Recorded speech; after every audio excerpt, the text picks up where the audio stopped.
चौधरी को निके thank you, good evening. आ जाइए पेन कौन सो ले लियो मैं। आ जाइए मेरे लड़की को चौधरी चला दे, चलाई दे तो यार मैं चला लूंगा, रुक चल गयो। नमस्कार, आज हम रीति रिवाज पढ़ेंगे और रीति रिवाज से एग्जाम में कोई ना कोई क्वेश्चन आता ही है। गुरु आवता ही रहो, कड़ा होता ही रहा। मैं 1 ही मिनट में कमेंट पढ़ लेता हूं, उसके बाद में मेरे पढ़ाई शुरू करूंगा। रट गया हूं जो बताना था। राजस्थान की है, राजस्थान इतिहास क्लास नहीं आती है 12 बजे। अरे राजस्थान इतिहास पूरा अपलोड पढ़े, वो देख ले। तू खुद बता यार, क्या क्या क्लास में सुबह हिंदी पढ़ानी पड़े, फिर थे को इंडिया हिस्ट्री पढ़ा, फिर क्या राजस्थान हिस्ट्री पढ़ा, फिर शाम के कल्चर पढ़ाऊं। यार एक जान है कम से कम मेरे का नहीं भी सोच ले। 4 सब्जेक्ट यानी 4 घंटा क्लास ले कर 1 घंटा भी अगर देखे तो 8 घंटा होगी। तो यार की तो सोच यार, टाबर की जान ही लेने तुल होगी। तो इस समय पढ़ लेकर क्लास बंग माई मान ले, बंग माई काउंट कर ले। चलो आ जाइए। बारिश और मोहब्बत दोनों यादगार होते हैं। बारिश में जिस्म बिकता है, मोहब्बत में आंखें चाल रहे। पढ़ लिया। ओम भूर्भुव स्व। राजस्थान ऐतिहासिक व्यक्तित्व क्रांतिकारी टॉपिक करवा दूंगा, फिर पढ़ ले।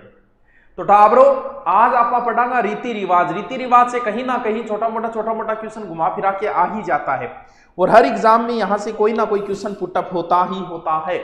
चलो नेक्स्ट, सबसे पहले हम शुरू करते हैं कौन सी प्रथा, जिसे संथारा प्रथा कहा जाता है, जिसे सलेखना प्रथा कहा जाता है। यह हमारे हिंदू धर्म में न होकर जैन धर्म की एक प्रथा है, संथारा या सलेखना। क्या प्रथा है? जैन धर्म की यह प्रथा है। हर उम्र के अनुसार कहते हैं कि एक चीज व्यक्ति को छोड़नी चाहिए। जैसे 30 साल की उम्र में इधर उधर देखना छोड़ देना चाहिए, क्योंकि बाद में जो समस्या मंडनी बॉडी बन गया। 40 साल की उम्र में कहते हैं कि शाम का खाना छोड़ देना चाहिए। तो वैसे ही जब 100 साल हो जाए तो फिर शरीर भी छोड़ देना चाहिए। शरीर भी तो भी कितना दिन साथ चलेगा, ये तो है नहीं कि ये शरीर उम्र भर चलेगा। धीरे धीरे शरीर हमको छोड़ रहा है, इससे अच्छा है ना तुम शरीर को ही छोड़ दो। कुछ कई बार देखते हैं, आपको भी देखते हैं इस चीज को स्वीकार, व्यक्ति कभी अपनी कमियों को स्वीकार नहीं करता। मानव का सबसे बड़ा स्वभाव यह है कि वो अपनी कमी को स्वीकार नहीं करता। बाढ़ दौड़ा होना चालू होगा, नहीं बांडाई करवा वो करेगो। अरे जब तक बाढ़ बेचारा जान लाग रहे है तो कितना दिन रोक ले हो जिया। इससे अच्छा है नहीं ब्यादी मेट नहीं पूरे लोट कटा ले, दाढ़ी उड़ा रही है तो ये कर ला जाएगा। तो अगर बुढ़ापा आ रहा है तो उसे स्वीकार करना पड़ेगा। तो इस शरीर को, ये शरीर हमें छोड़े उससे पहले हम शरीर को छोड़ देते हैं। यानी ये प्रथा होती है जैन धर्म में। अंतिम समय में व्यक्ति खाना पीना छोड़ देता है और उसकी मृत्यु हो जाती है 10, 15, 20, 25 जो भी है उस दिन बाद। और इस प्रथा को पवित्र माना जाता है, जैन धर्म के अंदर होता है। सरकार ने एक बार इस पर रोक भी लगा दी थी, लेकिन बाद में आंदोलन हुआ तो इस प्रथा को वापस मान लिया गया। तो जैन धर्म में चलती है। और ध्यान रहे, भारत का एक राजा हुआ था चंद्रगुप्त मौर्य, मौर्य वंश का संस्थापक चंद्रगुप्त मौर्य। इसने भी शरीर जो त्यागा था वो किससे त्यागा था? वो सलेखना पद्धति या संथारा द्वारा त्यागा था।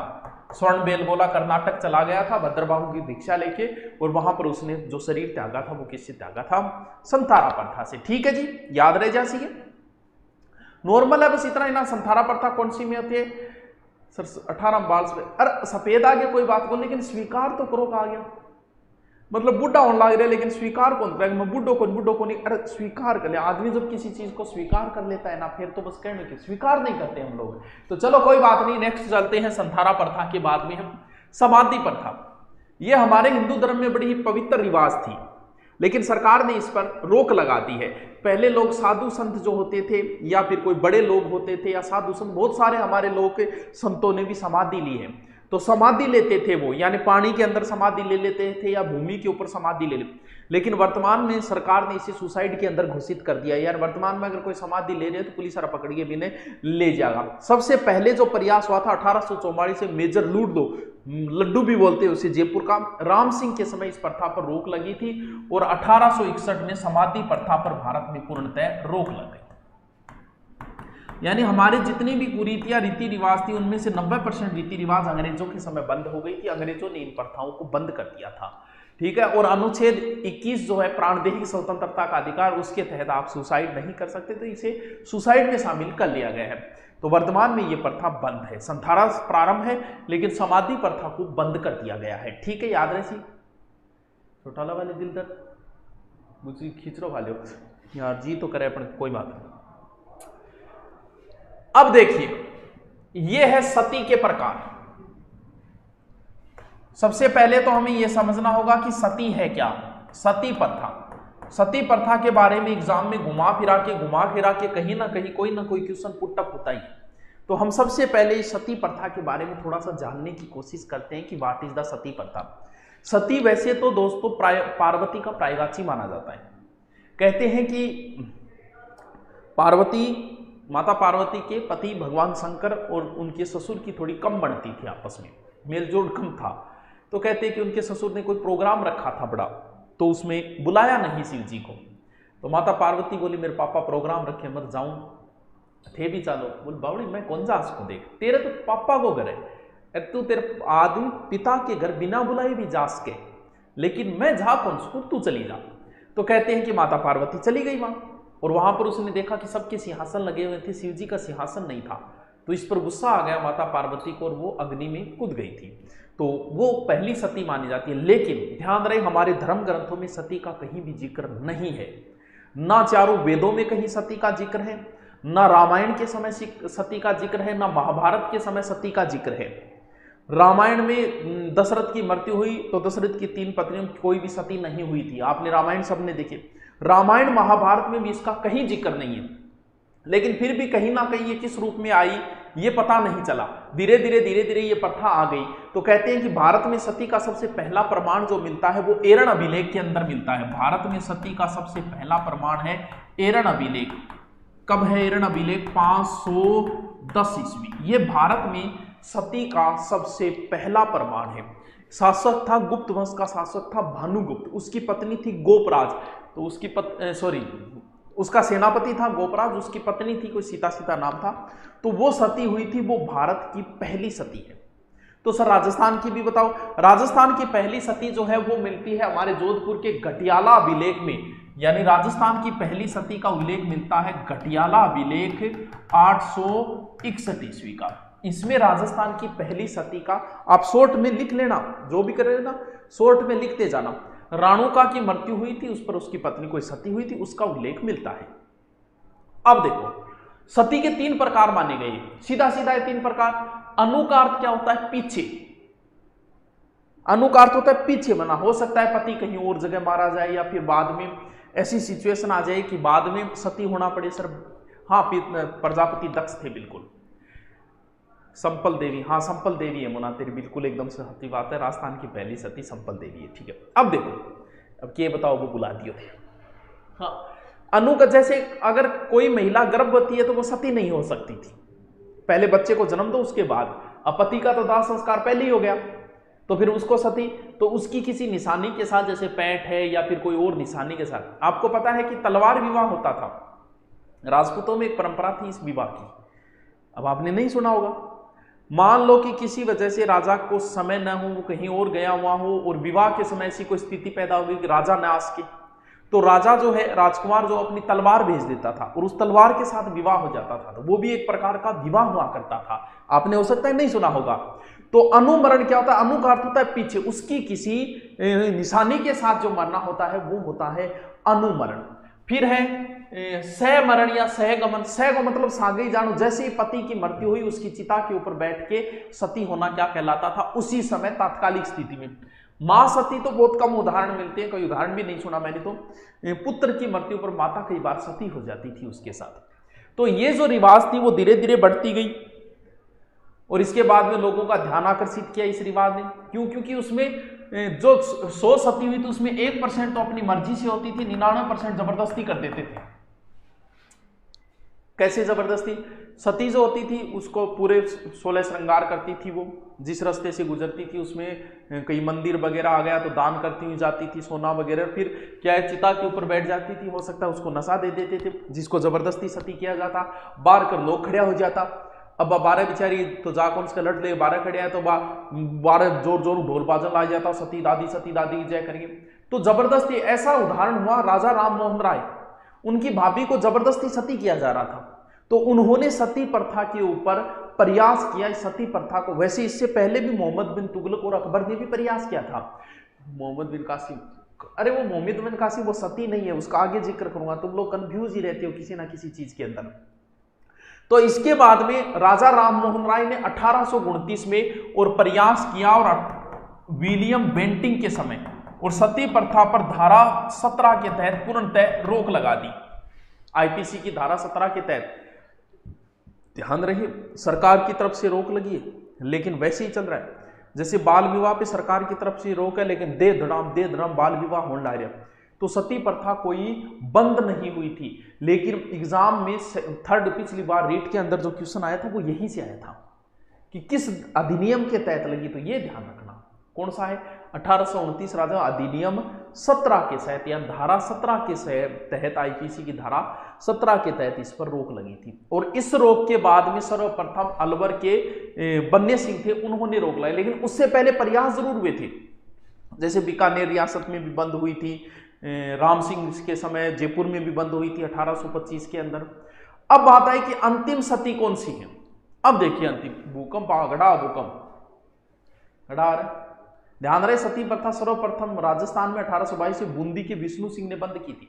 इस अधिनियम के बाद में अलवर में बंद हुई थी। तो इस चीज को थोड़ा सा आप ध्यान रखना। वैसे आपके पास किताब होगी उसमें मिलाते जाना। अब देखो ये जो है बहुत बड़ी घटना हुई थी। ये घटना जो है वो 1987 की है। कौन थी, रूप कंवर। ये बहुत बड़ी यानी पूरे विश्व का ध्यान आकर्षित कर लिया था इस घटना ने। पूरे माल सिंह की पत्नी थी, पूरे विश्व का ध्यान, भारत का ही नहीं विश्व का ध्यान आकर्षित कर लिया इस सती प्रथा ने। और कई सालों बाद ऐसी घटना हुई है। हरदेव जोशी थे शायद उस समय मुख्यमंत्री, सरकार गिर गई थी। इसमें आपको पता है इसके पीछे 2019 में बरी हुए थे बहुत सारे लोग, तो क्योंकि लगभग बहुत सारे लोगों को इसमें गिरफ्तार किया गया था। और वर्तमान के 2 या 3 बड़े राजनेता हैं जिनके पास आज मंत्री पद है, वो भी इसमें शामिल थे उस समय, क्योंकि उस समय 2 धड़े बन गए थे। एक इसके पक्ष में खड़ा हो गया था, एक इसके विपक्ष में खड़ा हो गया था। और दूसरे दिन भी जैसे चुनरी उड़ाने की कोई परंपरा होती है सतीवाद, उसमें लाखों लोग इकट्ठा हो गए थे। अब समस्या आ गई सरकार की, क्योंकि 87 घटना थी, 90 में चुनाव थे, सरकार भी विरोध नहीं करना चाहती थी। तो सरकार ने पुलिस वालों को 4 किलोमीटर बाहर खड़ा कर दिया, बोले यार कोई विरोध मत करना वरना मारे जाएंगे, सरकार अभी गिर जाएगी। तो ये बहुत बड़ी घटना हुई थी दिवराला, ये राजस्थान की। इसके बाद में इस पर बहुत कड़े कानून बने। वर्तमान में तो सती के कोई गीत भी नहीं गा सकता, सती का कोई गुणगान भी नहीं कर सकता। और अब तो अगर सती होगी तो, क्योंकि बाद में इसमें कहा गया कि अपनी स्वेच्छा से हुई थी, कोई जबरदस्ती नहीं किया गया था, लेकिन फिर भी बहुत सारे लोगों पे केस चलते रहे। कुछ तो 2019 में बरी हुए थे, अब भी कुछ पे तो चल रहा है। तो दिवराला जो है वो राजस्थान की, वैसे ध्यान रहे रिकॉर्ड के हिसाब से ये राजस्थान की अंतिम सती है। कहते हैं कि इसके बाद में भी लगभग 53 सती और हुई थी, जिसमें लास्ट सती 1993 में हुई थी। तो चलती रही, लेकिन फिर भी एग्जाम जीके की दृष्टि से राजस्थान की अंतिम सती कौन थी, तो राजस्थान की अंतिम सती थी 1987 में रूप कंवर। कहां, दिवराला। दिवराला वर्तमान में कहां पड़ता है, दिवराला वर्तमान में सीकर के अंदर पड़ता है। बताइए ये बोल रहे थे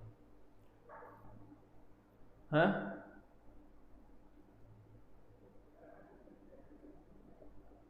कहनो के सारे होते 10,000 के लिए हर जगह ट्राई कर लिया, साईं 10,000 मिल जाएगी, हर जगह क्यों ट्राई कर लिया। चलो अब कुछ बच्चों के कंफ्यूज हो जाते हैं, कुछ बड़े बड़े लोगों के भी कंफ्यूज हो जाता है कि गुरुजी यो के कंफ्यूज क्या हो जाए। कुछ लोग जो है वो ना सती और जोहर को एक ही समझ लेते, यानी अभी मैंने जिक्र किया था किसका, सती का, और ये जोहर है कब, साके के समय होता है। यानी साका के अंदर 2 प्रोसेस होती है, एक जोहर होता है और एक होता है अपना केसरिया। कुछ लोग सती और जोहर को एक ही कर देते हैं, जबकि ये दोनों अलग अलग चीजें हैं, सती और जोहर। ये जो परंपराएं शुरू हुई इसका पहला उल्लेख तो नहीं आता, वैसे आता जरूर है कि सबसे पहले जो है ना मोहम्मद बिन प्रथम 712 ईस्वी में हुआ था, मोहम्मद बिन कासिम के आक्रमण के समय, दाहिर के समय हुआ था भारत का पहला साका। लेकिन इसकी परंपरा मध्यकाल में प्रारंभ हुई थी, जब बाहर से मुस्लिम आक्रमणकारी हमारे यहाँ आए थे। इस प्रोसेस को क्यों किया जाता था, क्योंकि जब पुरुष अगर हार गए तो बाहर से आए हुए आक्रमणकारी क्या करते थे, जो उनकी पत्नियां और बच्चियां बचते थे ना, उनको यहाँ से ले जाके वहां पर उनके मतलब रखेल बना लेते थे, उनकी बोली लगाते थे। यानी इसलिए अपना आत्मसम्मान बचाने के लिए जोहर किया जाता था, जबकि सती जो है वो पति के पीछे मरती थी। अब देखो इसमें अंतर क्या है, सती पति की मृत्यु के बाद होती है, जबकि जोहर प्रोसेस लगभग जोहर जो हुए हैं वो पहले हुए हैं। यानी जब जीत की उम्मीद खो देते थे तो उस समय की जाती। ये तो आत्मगौरव है, यानी एक परंपरा है आत्मगौरव, जबकि ये एक कुप्रथा थी पति की मृत्यु के बाद, जबकि ये पहले होता था जौहर के अंदर। जब दुश्मन आक्रमणकारियों से गिर जाते थे तो दुश्मनों के हम हाथ न लगे, हमारी महिलाएं बच्चे, इसलिए किया जाता था जौहर। जबकि ये देखो, ये तो कैसे रहे, यानी दोनों अलग अलग है, जौहर और सती दोनों अलग अलग चीज है, इनको एक मत कर दे। राजस्थान का पहला जोर कहां हुआ था? रणथंभौर दुर्ग के अंदर हमीर की पत्नी रंगदेवी ने किया था जल जोर। जबकि पहला अग्नि जोर कौन सा था? वो चित्तौड़ दुर्ग वाला था। राजनीति पढ़ाओ तो पहले वो तो पढ़ ले, वो एग्जाम में आवे कौन के हैं? तू बता, आवे कौन के एग्जाम में? हाल में हाथ मीडिया तहसील सावा अंधेरा कब तक राहें रोकेगा, एक दिन नौकरी सूरी। अच्छा ठीक है भाई, ठीक है। तो दोनों अलग अलग चीजें हैं, इनको एक मत कर देना। आगे चलूं तो सती प्रथा में क्या याद रखना था? विलियम बेंटिंग याद रखना था। 1829 विलियम बेंटिंग राजा राम मोहन राय के प्रयास से धारा 17 के तहत सती प्रथा को बंद कर दिया गया था। चलिए, ओहो मुनियो ब्याज क्यों भाई, आ प्रथा तो कुप्रथा है, आज भी चल रही है और बंद होनी भी मुश्किल है, तो चलती आ रही है, क्योंकि जब तक लोग समझदार नहीं होंगे तब तक ये प्रथा बंद नहीं हो सकती। और सौ ज्यादा बाल विवाह कद हुए बेरोगे अबुझ साव आवा आखा तीज, आखा तीज अबुझ साव आवा नहीं, आखा तीज ने बे दिन सौ ज्यादा बाल विवाह है। सरकार के वैसे कोई नुकसान नहीं है, लेकिन नुकसान हमारे आने वाली पीढ़ियों को होगा बाल विवाह को। आपने सौ बड़ी समस्या है कि आपने टाबरा को ब्याह कर दी, कई तो सागो ब्याह जिया। भारत में 20% तो बेचारा सागू बाई दिया, कहीं बेचारा की उम्र ही को नहीं वह, लेकिन आपने किया कि थोड़ा सा अपन निम्न वर्गीय लोग हैं, इसलिए आप खर्चों बचाने खातर के करा सागे ब्याह दिया। फिर 20% जका है दादो दादी के कारण ब्याह गया। दादो दादी मैं वो पोते को ब्याह देख के मर जाती, मैं तो इतनी इच्छा है पोती को ब्याह देख लूं, तो बाद में तो तुम्हें सौरभ मिल जाओगे। यहाँ करके रोजाना एक ही गीत, पोतो ब्याह देख लूं, पोती को ब्याह देख लूं। जब बेचारो बाबो के करे टाबर पड़े ब्याह करना पड़े। भारत में लगभग 20% लोग दादी और दादा के चक्रा चपेट में आ गया बाल विवाह के अंदर। नुकसान कहाँ होता है कि आदमी जो है ना, सही तरीके से देखें, वैसे ध्यान रहे कुछ देशों में विवाह की उम्र 25 साल लड़के की है और 20 साल लड़की की है, जबकि भारत में तो 21 या 18 कर रखी है, और फिर भी पालन को नहीं है। जबकि कुछ देशों में तो 25 और 20 है। क्यों है? क्योंकि व्यक्ति में पूर्णतः संवेगों का विकास 25 साल की उम्र में होता है। यानी आदमी में पूरा संवेग, अब कहिया बावड़ा नौ को मेरा संवेग की चीज है। जैसे गुस्सा एक संवेग है, हर आदमी कंट्रोल नहीं कर सकता। बच्चे को जब गुस्सा आता है तो बच्चा कंट्रोल नहीं कर सकता गुस्से को, बिन गुस्सा आता है वो आप हाथ में मार दे। जबकि हम लोगों को गुस्सा आता है घनी साले दो बेल दे उनका पकड़िए जटे, लेकिन फिर भी आप कंट्रोल कर लें। क्यों? क्योंकि इस संवेग का हमारे अंदर विकास हो गया। टोटल 14 संवेग है। तो कहते हैं कि मानव के पूर्णतः, मानव परिपूर्ण जो व्यक्ति बनता है वो 25 की उम्र में बनता है। और जब आदमी खुद परिपूर्ण 25 में बनेगा तो फिर उसे संतानोत्पत्ति कब करनी चाहिए? जब वो खुद परिपूर्ण हो तभी। भाई आधो जानकार मिस्त्री तो मकान को दिलो बना देगो। जब आपके अंदर पूर्णतः संवेगों का विकास हुआ नहीं है, आदमी 18 ब्याह कर दियो, 16 की छोरी है, ना तो इंगमा संवेगों विकास हो ना इंगमा हो, एज को टाबर जामो वो लगभग टाबर बीमार रहेगो, कुछ ना कुछ उसके अंदर कमियां रहेगी। क्यों? क्योंकि अभी मिस्त्री खुद ही परिपूर्ण नहीं है, तो वो बिल्डिंग अच्छी कहां से बनाएगा? इसीलिए अगर बाल विवाह हो जाए वो एक अलग बात है, लेकिन बाद में तो थोड़ा कंट्रोल रखो। तो जो संतानोत्पत्ति की उम्र मानी गई है वो ये उम्र मांगनी गई है, यानी लगभग 25 का लड़का और 20 की लड़की हो, तो उस समय जो संतान होगी वो एक स्वस्थ संतान होगी। और बाद में ज्यादा भी नहीं होनी चाहिए, यानी महिला की उम्र ज्यादा भी नहीं जानी चाहिए। 30 या 32 के बाद में भी संतानोत्पत्ति नहीं होनी चाहिए, क्योंकि बाद में भी बहुत सारे रोग लग जाते हैं मानव के अंदर, बीपी की शिकायतें और शिकायतें हो जाए उसके बाद आदमी, क्योंकि 30 के बाद कोई ना कोई रोग लग ही जाता है आदमी के अंदर। महिला के अंदर भी बीपी वगैरह ये शिकायतें, शुगर वगैरह हो जाती है। उसके बाद जो संतानोत्पत्ति होगी वो भी सही नहीं है। तो संतानोत्पत्ति की सही उम्र जो मानी गई है वो लगभग मान लो कि 23-24 से 30 के बीच की है। 2 जामना है तो 2 जामना है, 2 अंग बीच में ही जाम लो, तो इंग बचो। सरकार के नुकसान ये होता है कि ब्याह पहली हो गयो, अब ब्याह होता है दादी पहली तो लाग रही, पोतो मुंह देख के मरू, पोतो ब्याह देख के मरूंगी, पोतो ब्याह देख के। अब दादी के नए राग चालू हो गए, कह पड़ पोते को मुंह देखूंगी। अब बताओ के करा दी? पहले तो ब्याह करा दियो, पोतो मुंह देख के मरूंगी, पोतो ब्याह देखना चाहूं, अब क्या पोतो मुंह देखूंगी, अब बेचारा अनबा प्रोसेस में लागना पड़ेगा। तो बाल विवाह जो है वो बहुत ही गलत प्रथा है, सरकार इस पर बहुत ध्यान दे रही है, लेकिन फिर भी रुके ही को नहीं है, लोग लाग ही रहे। तो राजस्थान में सर्वप्रथम रोक जो बाल विवाह पे लगी थी वो जोधपुर के अंदर लगी थी, यानी जोधपुर में कौन थे वो जिन्होंने बनवाया था ना, के बोले प्रताप सिंह ने। तो प्रताप सिंह के समय जोधपुर के अंदर लगी थी, लेकिन ये चीजों मतलब कौन, आपने तो देखो मेन अधिनियम कद बन्यो, तो मेन जो बाल विवाह पे अधिनियम जो बना था वो है शारदा एक्ट, वो इंपॉर्टेंट है। कौन सो? शारदा एक्ट। हरविलास शारदा ने बाल विवाह से संबंधित प्रयास किए थे। ये जो शारदा एक्ट बना था वो बना था 1929, लागू 1930 के अंदर हुआ था। इस समय उन्होंने जो विवाह की उम्र बताई थी वो ज्यादा नहीं बताई थी, यानी बताई लगभग 18-14, यार ये लाइक 18 और 14 बताई, जबकि आज कितनी है? आज तो 21 और 18 है। इंगे बाद में 1978 में इसको संशोधन किया और उम्र कितनी बताई? 21 और 18। उस समय तो बताई थी इन्होंने 18 और 14, लेकिन वर्तमान में कितनी है? हाँ, एक और है,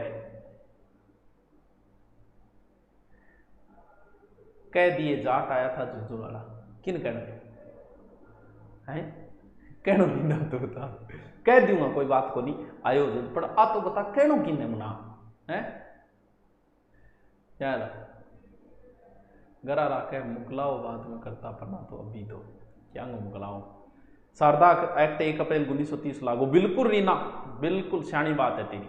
शारदा एक्ट जो लागू हुआ था वो 1 अप्रैल 1930 को हुआ था। ये एक्ट वैसे 1929 के अंदर था। याद रह जैसी, इतना तो याद रह जैसी, आगे चलो कि समझ में आ रहे होगे? हैं नकीनी समझ में आ रहे हो सगे? आटा साटा पर रोक लगनी चाहिए। क्यों? अरे तुम लोग एक तो ये सोशल मीडिया की वजह से रवाना हो जाते हो एक दूसरे को देख के। अभी वो जो मामला हुआ था कि आटा साटा गलत है, ये है वो है, पहले समझ तो लो यार क्या गलत है क्या सही है इसमें। आटा साटा के गलत हो जी? आटा साटा गलत नहीं है, अनमेल विवाह गलत होता है, ना कि आटा साटा गलत है। भाई अगर अनमेल विवाह गलत होता है, अनमेल विवाह पे एक कहानी है, अगर कभी मौका मिले जिंदगी में, निर्मला एक उपन्यास है प्रेमचंद जी का। उस प्रेमचंद जी के निर्मला उपन्यास को पढ़ना कभी, तब तुम्हें पता चलेगा आटा साटा गलत नहीं है। और बहुत सारे लोग आटा साटा लगभग वह, इसमें कोई गलत नहीं है। गलत होता है अनमेल विवाह। अनमेल विवाह इतिहास के अंदर भी एक अनमेल विवाह हुआ था जिसकी वजह से पूरा मेवाड़ का इतिहास बदल गया था।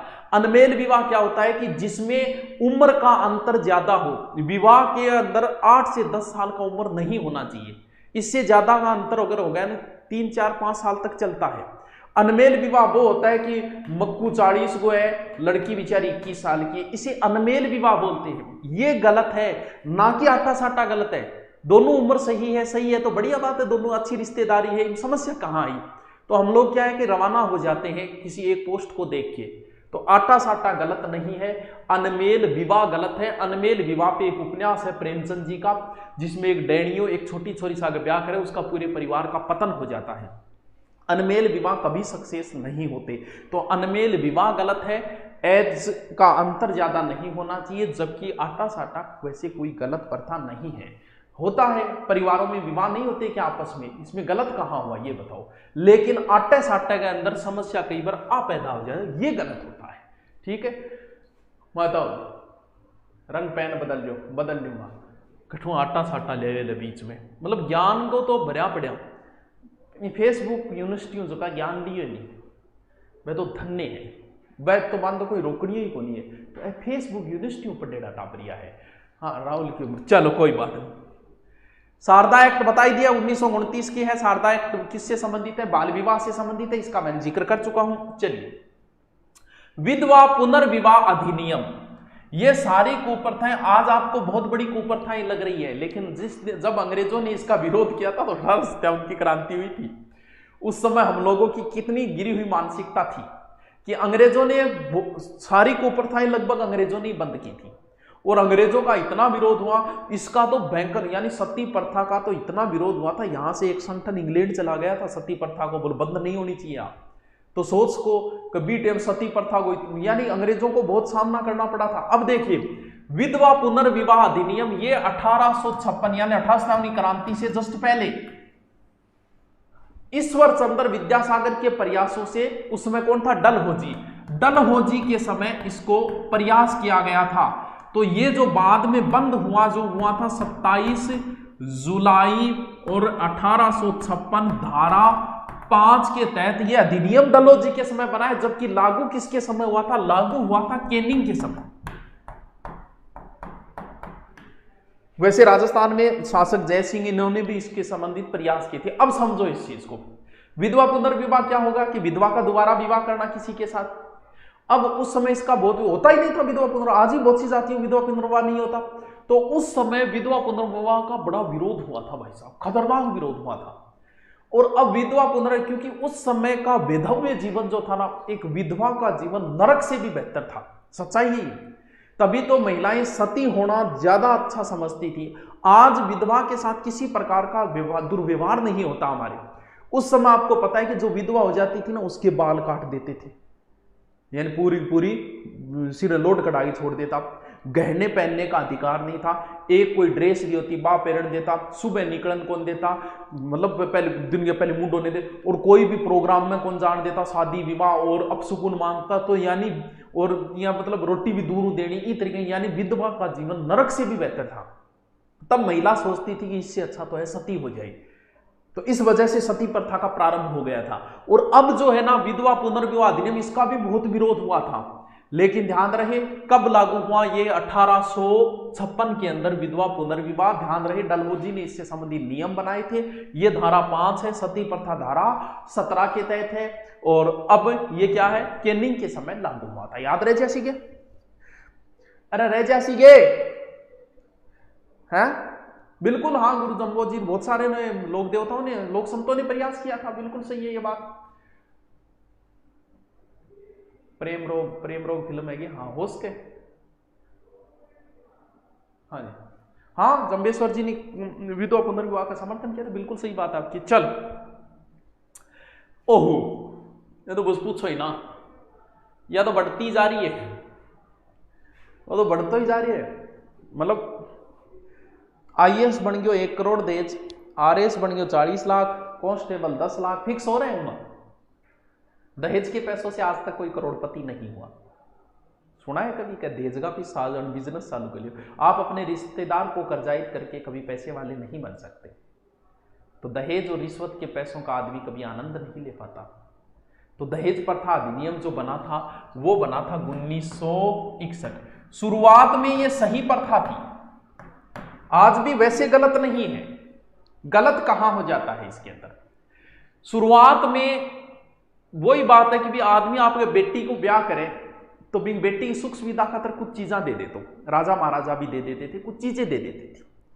अब धीरे धीरे वो रिवाज बन गया, और आज किसी गरीब की ये सबसे बड़ी समस्या पैदा हो जाती है।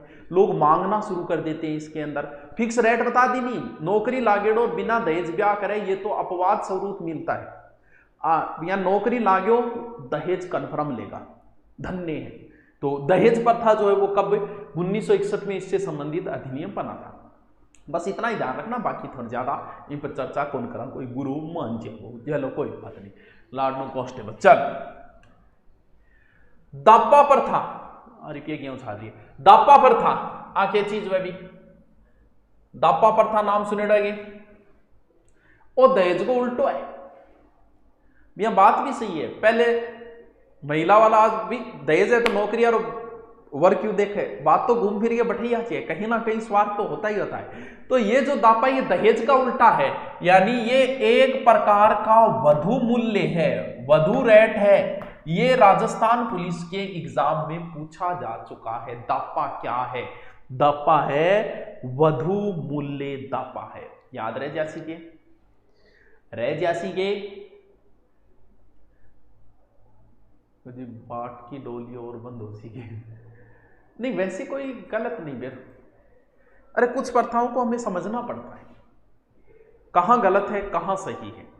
ये दृष्टिकोण पे निर्भर करती है। हम ये भी स्पष्ट नहीं बोल सकते, जैसे मृत्यु भोज है, एक कुप्रथा है, सबको पता है, लेकिन कुप्रथा कहां है और कहां नहीं है, ये चीज भी तो डिपेंड करती है। इस चीज को समझो। अब एक बात हो, किसी की मृत्यु हुई, रिश्तेदार तो आएंगे, हाँ सर बिल्कुल आएंगे, मिलने वाले आएंगे। तो हमारे घर पे कोई आता है हमारा दुख बटाने के लिए, तो हम उसको भी कोई बेचारा 50 कोस साल के बिन खान पीन खातर की तो आप खुआऊंगा, बोला हाँ गुरु जी बिल्कुल खुआऊंगा। तो फिर क्या होता है कि आप खान खातर के बार बार रोटी सब्जी कौन बनाई जाए, कभी आयो बिन खाता हर बार रोटी सब्जी थोड़ी बनाऊंगा, इन खातर आप लाडू बना के छोड़ दिया, गूंदिया आयो बिन थोड़ा सो नाश्तो करा दिया। ये कोई गलत भी नहीं है, क्यों नहीं है, यहां तक सही है ये कि आपने घरे कोई आइडो तो बिना आप की तो खुआ के भेजा, भले ही वो हमारे मृत्यु भोज में आया हो, लेकिन दुख प्रकट करने के लिए आया तो बार बार खाना नहीं बनाया, वहां तक ये सही है। इसमें गलत कहां हो जाता है, इसमें कई गांव वाला डुकेगा, रागले भीमरी बुला देगा। गांव में क्या होता है, मुर्गियों ने कोई डैनियों मर जा, पूरो गांव आगे और बेचारेगी रेल बना देगा, वहां पर ये गलत हो जाता है। गांव वाले अगर न खाए, बाहर से आए हुए रिश्तेदारों के लिए वो अगर बनवाता है खाने पीने के लिए, तो इतना तो उसे ऐसे ही करना पड़ता है। मैं किन घरे जाऊंगा तो भाई बात है खुआगी किन की तो भेजेगा, वहां तक ये सही होता है। लेकिन गलत हो जाएगा, पूरो गांव डुकेर बेचारेगी रेल बना देगा, वहां पर वो कर्जाइत हो जाता है। तो गांव वाले यहाँ करके रिश्तेदार आओ तो अपन खुआगा, आदमी किन की खुआओ, रोटी सब्जी तो खुआओ, तो रोटी सब्जी बार बार थोड़ी बनाई जाए, दिन में 20 जन आए, 20 रोटी सब्जी थोड़ी बनाई, नमगुंदिया बनाई छोड़ दिया, आयो बिन काट दियो, यहां तक ये सही है। लेकिन जब गांव हमारा डुक्का नहीं, ओ हो सीगरी नून तो वो करके रेल बना देगा, वहां पर ये गलत हो जाता है। तो वही बात है, दापा प्रथा वधूमूल और दहेज जो है, ठीक है बाप संपन्न है तो बेटी किन की देगी, तो वो एक अलग चीज होती है। चलो ठीक है, चारी प्रथा नाम सुने वगैरह, रिपिया वेद रखे, चारी प्रथा बताओ भी, ये भीलवाड़ा टोंक में चलती है, कहां चलती है, भीलवाड़ा प्लस टोंक में।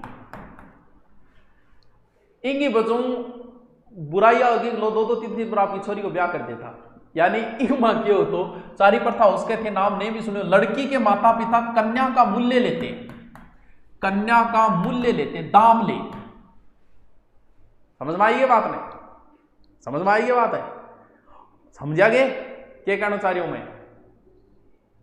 हमने बंद कर दिया। आप देखो किसी से मत कहो कि मृत्यु भोज बंद करो, बस आप खाना बंद कर दो, ऑटोमेटिक हो जाएगी। अरे साल में 1-2 तो कोई मृत्यु भोज जाओ, अभी दिन भूखो रही जाए बन गए 12 खा लिया 10 रुपया को, आप खाना बंद कर दो, किसी को कहने की कहा जरूरत है, ऑटोमेटिक अगले बाहर कम हो जाओ। भी गाँव का अगर भी आदमी ने जाके नहीं डुकेगा तो भी मृत्यु भोज कर दी महंगो पड़ेगी को, पर गाँव वाला डुके महंगो कर दे, बाहर से आएगा तो उसको तो कुछ खिलाएगा बेचारा। चलो ठीक है आगे चले। डाकण प्रथा, चुड़ैल प्रथा सुनेडी टावरो, आ तो आज भी चले, आज भी चले गुरु जी। अरे कौन सी दुनिया में रहो, दक्षिणी राजस्थान में इस प्रथा से संबंधित पता नहीं कितनी महिलाओं को मार देते हैं।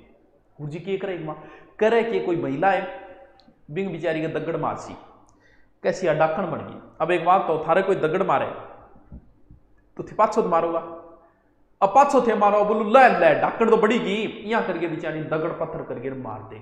और आज भी ऐसी घटनाएं 4-5 साल पहले अखबार में न्यूज में आई थी, आज भी इस तरीके की घटना करके बहुत सारे लोगों को मार देते हैं, तो महिलाओं को मार देते हैं। इसे क्या कहा जाता है, इसे डाकण प्रथा है, चुड़ैल डाकण बना देगा, डाकण बन गई।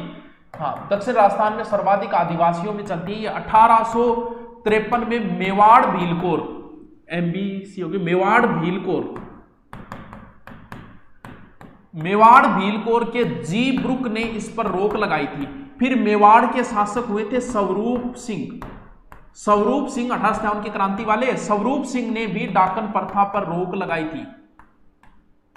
डाकण प्रथा निवारण अधिनियम 2015 में बना, जो 2016 में लागू हुआ। तो आप खुद सोच सकते हो, जो 2016 में लागू हुआ है, बना है, इसका मतलब आज भी ये घटनाएं होती है। तो डाकण प्रथा रियल में आज भी ये प्रथाएं आज भी प्रचलित है, बहुत सारे लोगों को मार देते हैं, तो इसका थोड़ा सा ध्यान रखना। डाकण प्रथा फोटो भी बढ़िया चूज करके ले वो। चलो हाँ, स्वरूप सिंह ने रोक लगाई थी, एग्जाम में प्रश्न पूछा जा चुका है 1857 क्रांति के समय में। चलो आगे बताऊं, आगे बताऊंगे, बताओ, अरे आगे बताऊंगे। ओहो बहुत बड़ाई करिए रे, रोशनी बनकर आए जो हमारी जिंदगी में, ऐसे गुरुओं को प्रणाम। एक कुशल वक्ता और आधुनिक दौर के सबसे सफलतम अध्यापक, अद्भुत संयोग, ओए होए बहुत बड़ाई करिए रे गोदारा। यो के लोट तो है आ तो डिलीवरी यार करती हो बड़े चित्र गलत करती है और 72 आर चित्र बना दिए कन्यावध जन्म के बाद में होता था, उस समय तो ये प्रोसेस नहीं होती थी गोली दवाई देना रही। कन्यावध क्या होता था, कन्यावध के अंदर ये पुराने समय में चलती थी। कन्यावध के अंदर क्या होता था, जैसे ही लड़की का जन्म हो गया तो लड़की को जन्मते क्या करते थे, दूध में छोड़ देता या अफीम ज्यादा सुंघा देता। अभी अफीम और दूध में छोड़ा तो मरी, बोल दूध पिला दियो के, दूध में डुबो देता, बोल दूध पिला दियो के। तो अब थे कदी गुरुजी यहाँ अरे तो सारा ही करता क्यों तो पूरा गाँव भी कर लो फिर के टेंशन ही दो, सारा ही करया करता तो इनको बिया सीरियस कर ले तो कोई। तो ये जो प्रथा थी कन्यावध, कन्यावध जो है वो 1833 में सर्वप्रथम कन्या कैसे कन्या किसने रोक लगाई थी, सबसे पहले कोटा रियासत ने इस पर रोक लगाई थी। फिर 1834 में बूंदी ने इस पर रोक लगाई थी। फिर 1844 के अंदर उदयपुर और जयपुर ने भी इस पर रोक लगाई थी। समझ गया, यानी कन्या को मार देते थे, वो कन्यावध हो गया। तो कैसे कन्या कैसे कोटा, यानी कन्यावध सर्वप्रथम कहां रोक लगी थी, कोटागढ़। यहां ध्यान रहे इन रीति रिवाजों से बहुत ज्यादा क्वेश्चन पुटअप होते हैं, ढंग से पढ़ लेना इनको। जॉनसोर ये को रहती टावरों त्याग और टीक प्रथा यो किए है क्यों ओके गुरुजी इम के वह के कन्यावध का मेन कारण यही थी, त्याग प्रथा। गुरुजी क्या मैं समझा को नहीं, देखो क्या होता आजकल कई बार कौन देखोगे आज ये नहीं ब्याह हुए, ब्याह में क्या हुआ आगा जाए ए रिकिया दे शर्म संकार तो कोई बात हो कोई नहीं। तो अब कोई जे कम दे नहीं तो आगू हल्ले को नहीं, घोड़ी का आगू नाक को नहीं हुए ए ओ बन रहे बादशाह ओ छोरे को ब्याह है 100 रुपया दिया है क्या कर गिर में गैल कौन छोड़े कि अंग अगर जचगी नहीं 1000 ले रहा है तो 1000 ही लेके जागा है। तो बाई 20 तरीकों की हो तो ब्याह के समय कुछ लोग आ जाता और विवाह में राशि मांगते थे। अब इतनी बड़ी राशि मांग लेता कि बेचार छोरी को बाप दे कौन पातो, इन वजहों बचपन में भी छोरी मार देता। तो वह होती कन्या, यानी कन्यावध का मेन कारण जो था वो क्या था, त्याग प्रथा था। 1841 में वाल्टर हितकारिणी सभा ने, वाल्टर हितकारिणी सभा कहां जोधपुर, इस पर रोक लगाई और 1844 से बीकानेर और जयपुर में भी इस पर रोक लग गई। 1844 बीकानेर और जयपुर में भी इस पर रोक लग गई। ठीक है ये तो नोट्स अगर ठीक है नहीं थारकन अपनी कल्चर की किताब है तो एज इट इज दे डाय आंकड़ा बस आगे सागे राखो बनाई। समझ गया आगे बात, समझ गया आगे बात, समझ गया आगे बात, समझ गया हो गया ठीक है, समझ गया गुरुजी समझ गया। पर्दा है पर्दा, पर्दे के पीछे ये रिवाज गलत है कि सही, कमेंट करके बताओ। मैं आपका व्यू जानना चाहता हूं इसके ऊपर, पर्दा प्रथा सही है या गलत है। हमारे मुख्यमंत्री जी ने भी पोस्ट डाली थी, मुझे अच्छा तो नहीं लगा, आप बताइए क्या पर्दा प्रथा सही है या गलत है, बताइए। आप ही अपना व्यू दीजिए मुझे, अपने हिसाब से व्यू दो मुझे।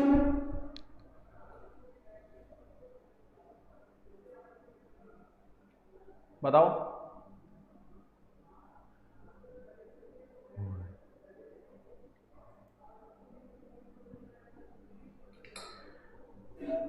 सही है, सही है, सही है, कुछ गलत बता रहे हैं, कुछ सही बता रहे हैं, कुछ गलत बता रहे हैं, कुछ सही बता रहे हैं, है कुछ गलत कुछ सही, यानी आधे आधे पक्ष में लोग खड़े हो गए हैं किसके, पर्दा प्रथा के समय।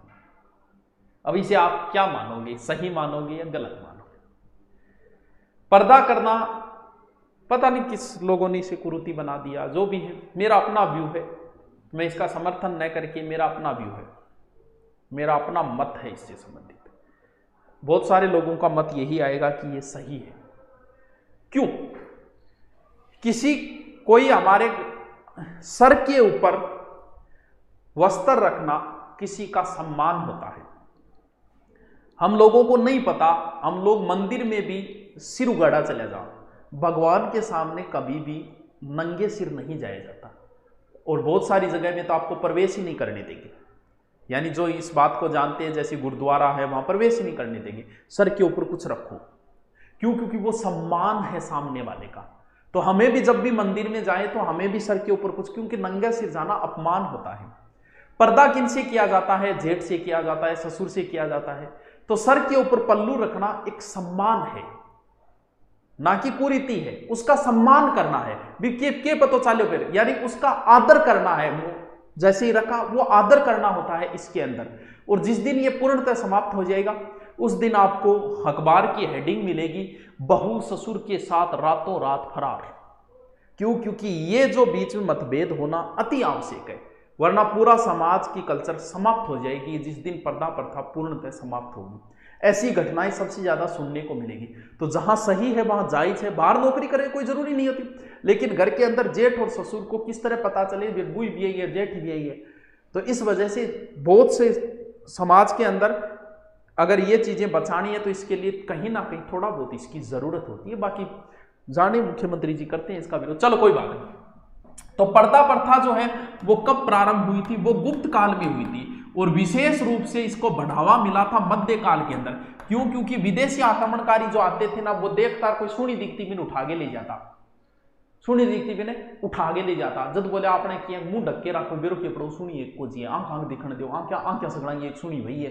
तो इन जो मध्यकाल में कुछ ज्यादा प्रचलन है, बाकी सरकार की तरफ से इसको कोई रोक नहीं है। क्या करे मारी लुगाई कोई क्यों देखा? अरे तो बारह तो यही कौन जा बारह तो तू आप किसी बात करें, नौकरी कर सी इज्जत कोई पर्दो थोड़ी राखी जाए है। हाँ लखनऊ वाले चलो आगे बताओ, आज तो थोड़ा ही है यार। ओ सुनेडो के थारो बेगार प्रथा हलमा या हीड़ा प्रथा, सुनेडो के थारो बेगार हलमा या हीड़ा के भाई है के चीज है? सुनेडो थारो बेगार कौन सुनेडी? बेगार, बेवफा, बेरहम, बेकदर, बेहया, बे एक उपसर्ग है। बेगार करवा रही है, यानी थारक नु काम करा ले और रुपया ना दे। जी हाँ, कोचिंग में काम करा लियो, मास्टर ने पढ़ा लियो, रुपया नहीं दे तो मास्टर के तो बेचारा है क्या आयो तो बेगार ही। हाँ, प्राइवेट धंधा में सबसे ज्यादा होता है पैसे रुड़ने का डर, सबसे ज्यादा होता है। तो इसलिए दो पैसे हमेशा किसी भी संस्था से जुड़ो ना तो उसका बैकग्राउंड जरूर चेक कर लेना। जो अध्यापकों के साथ हुआ है वही तुम्हारे साथ होगा। बस पैसे वाला ही दो कम कमाना, लेकिन वहां काम करना जहां पर पैसे दिए जाते हो टाइम पे, आपकी बेगारता हो, क्योंकि काम भी कर ले और रुपया भी नहीं मिले।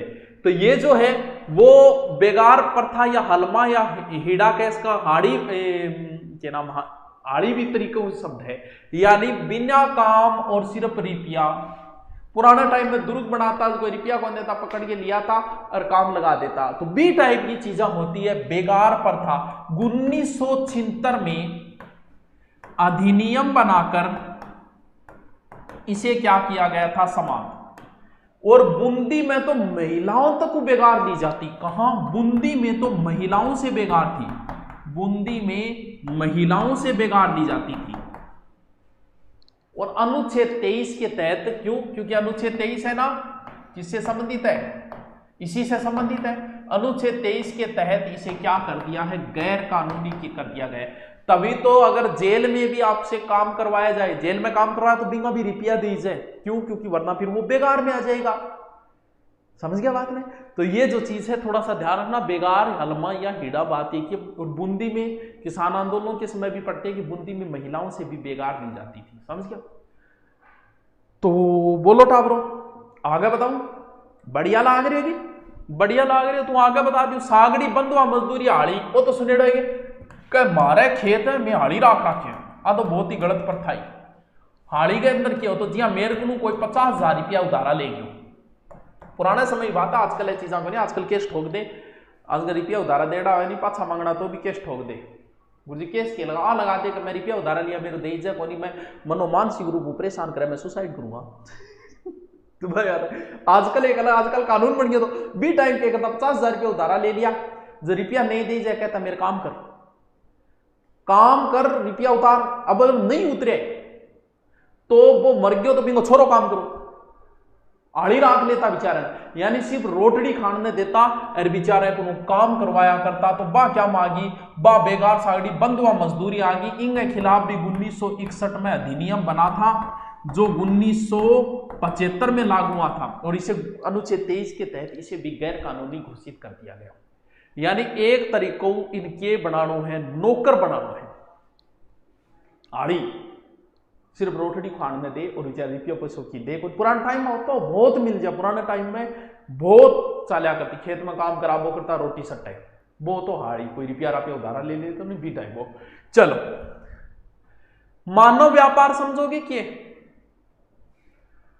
थान पता है कि भाई बीननी ले आगे देनी 50,000 रुपया, 50,000 रुपया, अरे बा बीननी जी 28 केस ठोक देनी, मन वो भाई जी उठू लिया और 8 लिया मन 50,000 में बेची। तो भाई जी वो मानव व्यापार में आवे था नहीं बेरो तो बता दी जगह कई वो बिजनेस भी चालू कर रखे, इन्हें भी बिजनेस कर रखे कई। तो वो वह मानव व्यापार यानी लड़के और लड़कियों का क्रय विक्रय करना मानव व्यापार के अंदर आता है। सर्वप्रथम इसकी रोक लगी थी 1831 में, सर्वप्रथम बंद हुआ था कहां, कोटा में ये बंद हुआ था, और जयपुर में बंद हुआ था 1847 में। जयपुर में बंद हुआ था 1847 के अंदर। ठीक है कि ठीक है कि टावरियो, अरे से ऑनलाइन कोर्स की फीस यार हमारी क्या ही फीस है यार, 1,000-1,500 रुपये डाल में तो इतनी बढ़िया टीम देने लग रहा, या न्याल हो जाओगा, गुणगान करोगा कि वाह सर वाह क्या बात है, मजा आ गया इतने कम पैसों में भी। हाँ फोकटिए मेरा दादो 3 दवाइयाँ रख दो यार, तेरे दादो ही होती हो रहे। हाँ जी चलो घणो ही हो गया, बोला हो गया आज, काल पढ़ा बाकी फिर।